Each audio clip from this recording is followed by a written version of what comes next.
हाय, मैं Amit Madheshiya. Code dependency एक मानसिक बीमारी है, एक चारित्रिक दोष जो आपके रिश्ते को दीमक की तरह खा जाएगी और आपको पता भी नहीं चलेगा। जब आप एक अच्छे इंसान के साथ रिश्ते में होते हैं तो आपको ऐसा महसूस होता है कि आप बहुत तकदीर वाले हैं कि आपको ऐसा रिश्ता मिला।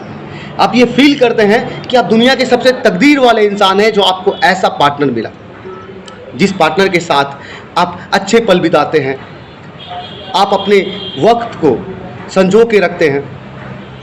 कभी कभी आपके रिश्ते में लड़ाइयाँ होती है, झगड़े होती है, लेकिन फिर भी सब कुछ ठीक होता है।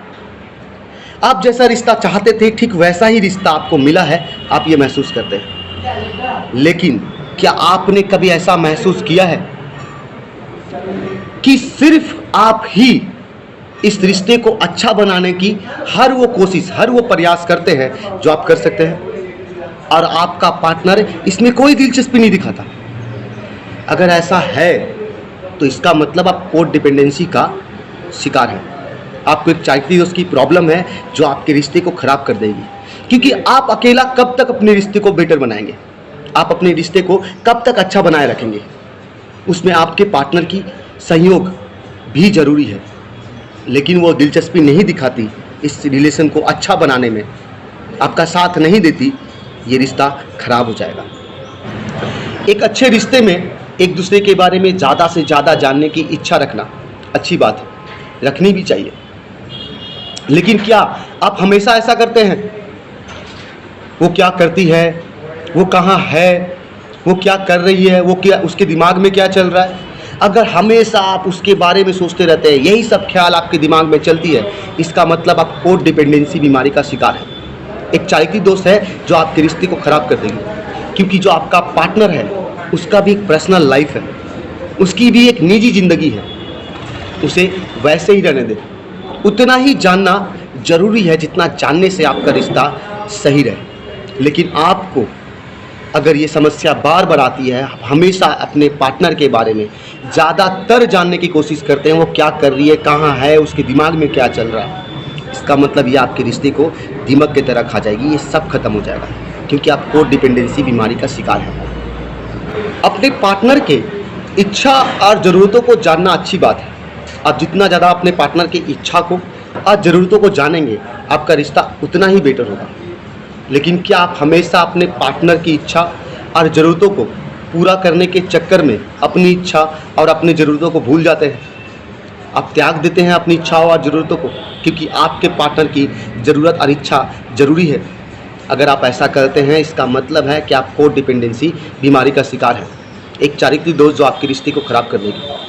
क्योंकि आपकी ज़रूरत और आपकी इच्छा भी उतनी ही इम्पोर्टेंस है जितना इम्पोर्टेंस आपके पार्टनर की इच्छा और ज़रूरत है। एक रिश्ते में पसंद नापसंद अच्छी बात है। आप जब एक रिश्ते में होते हैं तो सामने वाले के पसंद के हिसाब से हर वो काम की जाती है जो आप कर सकते हैं। लेकिन क्या आपके साथ ऐसा होता है कि आप अपने पार्टनर की इच्छा को हर बार पूरा करने के लिए आपको खुद को मजबूर करना पड़ता है? क्योंकि आप नहीं चाहते, आपको वो काम पसंद नहीं है, वो उसकी पसंद आपको पसंद नहीं आती, लेकिन फिर भी आपको खुद को मजबूर करना पड़ता है उस पसंद को पूरा करने के लिए। इसका मतलब है कि आप एक कोड डिपेंडेंसी बीमारी का शिकार हैं, क्योंकि आपकी पसंद भी उतनी ही इम्पोर्टेंट है जितना आपकी पार्टनर की पसंद। आप अपने पार्टनर की पसंद को करें, पर यह ध्यान में रखें कि आपको खुद को मजबूर तो नहीं करना पड़ता अपने पार्टनर के पसंद को पूरा करने के लिए। अगर ऐसा है सर, तो आप बीमार हैं। ये एक चारित्रिक दोष है। आपकी पसंद भी आपके लिए उतना ही इम्पोर्टेंट है जितना आपके पार्टनर की पसंद। जब आप एक रिश्ते में होते हो तो अपने पार्टनर का मदद करना, उसका हेल्प करना अच्छी बात है, लेकिन हेल्प करना और बच्चे की तरह प्यार करना दोनों में अंतर नहीं है, बहुत अंतर है। लेकिन अगर आप अपने पार्टनर को बार बार हर काम के लिए आपको बताना पड़ता है कि तुम नहाई कि नहीं, तुम खाना खाई कि नहीं, तुमने नाश्ता किया कि नहीं, तुम खाना बनाई कि नहीं, क्या तुम बाजार गई, हर बार अगर आपको अपने पार्टनर को बताना पड़ता है, इसका मतलब ये है कि आप एक कोड डिपेंडेंसी बीमारी का शिकार हैं। ये एक चारित्रिक दोष है, क्योंकि आपके पार्टनर की भी रिस्पॉन्सिबिलिटी है, कुछ दायित्व है जो उसे खुद पूरा करना पड़ेगा। लेकिन आप, क्योंकि आप हमेशा अपने पार्टनर को बताते हो, उसे दायित्व लेने नहीं देते, उसे रिस्पॉन्सिबिलिटी लेने नहीं देते, इससे आपका रिश्ता ख़राब होगा। यह आपके रिश्ते को दीमक की तरह खा जाएगी, क्योंकि जहाँ पे कोड डिपेंडेंसी बीमारी होती है वहाँ रिश्ता ख़राब हो जाती है, वहाँ रिश्ता दीमक की तरह ख़त्म हो जाती है। एक अच्छे रिश्ते में एक दूसरे से मिलना बहुत ज़रूरी है, क्योंकि हम एक दूसरे के साथ जितना ज़्यादा टाइम स्पेंड करेंगे हमारा रिश्ता उतना अच्छा होगा। लेकिन क्या आपके साथ ऐसा होता है कि आपको अपनी ज़रूरी काम छोड़कर अपने पार्टनर के साथ जाना पड़ता है? आपके अपने काम को हर बार छोड़ना पड़ता है क्योंकि आपको अपने पार्टनर के साथ मिलना है। अगर ऐसा आप बार बार करते हैं, हमेशा अपने काम को दायित्व नहीं देते, अपने काम को त्याग करके बार बार आप अपने पार्टनर से मिलने आते हो, आप अपने काम के को इतना इम्पोर्टेंस नहीं देते हो, इसका मतलब ये है कि आपको एक कोड डिपेंडेंसी का बीमारी या आप एक चारित्र्य दोष की बीमारी में फंसे हुए हैं। ये आपके रिश्ते को दीमक की तरह खा जाएगी। कोड डिपेंडेंसी में सबसे बड़ी समस्या यह आती है कि हमारी इच्छा हमारे लिए उतनी इम्पोर्टेंस नहीं है, हमारी ज़रूरत उतनी इम्पोर्टेंस नहीं है, हमारी पसंद नापसंद, ये सब चीज़ों को हम भूल जाते हैं क्योंकि हम सामने वाले के ऊपर डिपेंड हो जाते हैं। हम एक कोड डिपेंडेंसी बीमारी का शिकार हो जाते हैं जहाँ पर हमारी ज़रूरत, हमारी पसंद उतनी इम्पोर्टेंस नहीं होती जितना हम सामने वाले को इम्पोर्टेंस देते हैं। इससे आपका रिश्ता ख़राब होता है और ये एक ऐसी बीमारी है जिसको जानना बहुत ज़रूरी है। अगर आपको भी ऐसी ही बीमारी है, आप भी एक ऐसे समस्या से जूझ रहे हैं जहाँ पे आपके रिश्ते को अच्छा करने के लिए आपका पार्टनर दिलचस्पी नहीं दिखाता और सिर्फ आपको ही अपने रिश्ते को अच्छा बनाने के लिए कोशिश करनी पड़ती है और जितना कर सकते हो आप करते हो, आपका रिश्ता ख़राब होगा।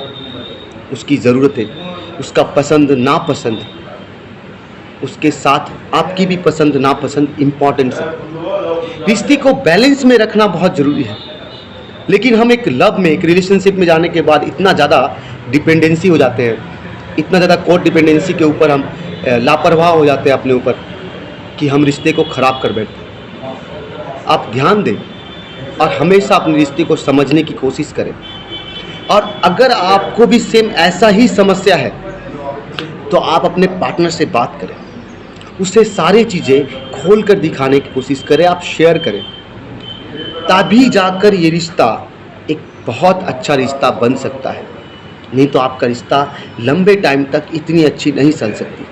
ज़्यादातर रिश्तों में जो शुरुआती दौर पे बहुत अच्छी होती है लेकिन आगे जाकर वो ख़राब हो जाती है, उसका बहुत बड़ा एक कारण ये होता है क्योंकि हम सामने वाले को शुरू से ही उसकी ज़रूरतों को, ना ज़रूरत, पसंद, हर उन चीज़ों पे पूरी फोकस लगा डालते हैं और अपने ऊपर से फोकस हटा देते हैं। ये हमारे रिश्ते को दीमक की तरह खा जाती है और एक दिन रिश्ता ख़राब हो जाता है। लेकिन हमें ये समझने की ज़रूरत है कि रिश्तों में बैलेंस होना बहुत ज़रूरी है। एक दूसरे का मिलना, एक दूसरे का सपोर्ट उस रिश्ते को बरकरार रखने के लिए बहुत ज़रूरी है। कोड डिपेंडेंसी से बचने की कोशिश कीजिए। मैं कृतज्ञ हूँ कि आप लोग मेरे वीडियोस को देखते हैं, शेयर करते हैं और मेरे वीडियोस को सब्सक्राइब करते हैं, साथ ही साथ आप बेल आइकन दबाते हैं जिससे मेरा हर वो वीडियो आप तक पहुँच पाता, मेरे कुछ शब्द से अपने जीवन को बदल सकते हैं। Thank you. मैं अमित मदसिया।